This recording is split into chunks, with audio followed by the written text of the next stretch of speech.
Yes, my name is Jim Adams. I was a lieutenant, full lieutenant in the United States Navy Reserves in Vietnam, and I retired from the Navy Reserves as lieutenant commander. My role in the Vietnam War started on August, I think it was 14th, when the Gulf of Tonkin, because I was on an aircraft carrier at that time, and I was a communications officer, one of several, and I was on watch, and we were in Japan at the time, so that's when I was involved from that beginning. And the ship I was on, the USS Bonhomme Richard, CB-31, I can't remember exactly, several weeks later was sent down to Yankee Station to start bombing in North Vietnam.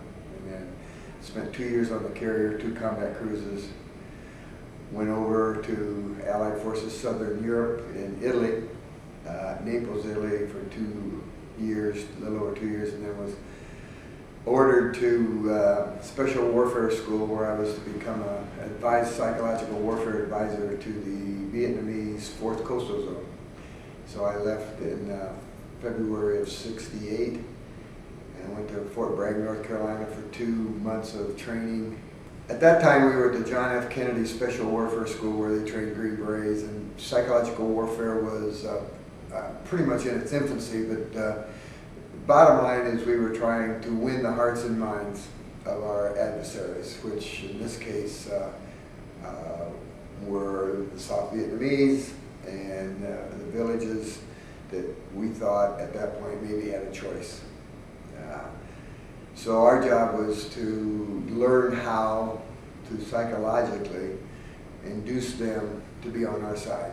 And so during my training at Fort Bragg, we had a lot of school training relative to psychological operations, and then we had a lot of combat training on how to take care of ourselves, and that type of thing. One thing I'd like to kind of tell some people is that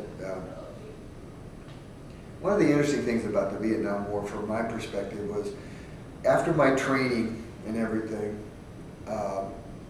I went to Travis Air Force Base in Northern California near San Francisco, and I was on my way to Saigon, Tan Son Nhut Air Base, and I got on an airplane with roughly 200 people that I'd never seen before in my life. I said goodbye to my wife. I'd been married since February, and I got married in Italy, and I got on an airplane with, like I say, 200 plus people that I'd never seen in my life. I had no clue what I was getting into, and we flew 12 hours or whatever it was, and we landed in Tan Son Nhut, and the doors opened, and it was the most god-awful heat and smell that I'd ever, I mean, it was just oppressive almost. And I was really, I wouldn't say scared in the classic sense, but incredibly anxious, because here I was by myself. You know, I was a pretty experienced person by this time, but still, I got off the plane, went down, walked down the thing. They started separating us out. They, you know, obviously knew who was on the manifest, and I said, Lieutenant Adams, you go this way over to naval side of the base.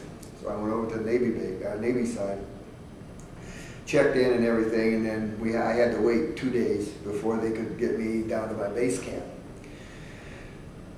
So I was in a Quonset hut again, but you're getting to meet people, so all of a sudden they're in the same boat, they're by themselves, they don't know anybody, yada, yada, yada. So that's one thing I wanted people to know, that you just didn't go over with the unit.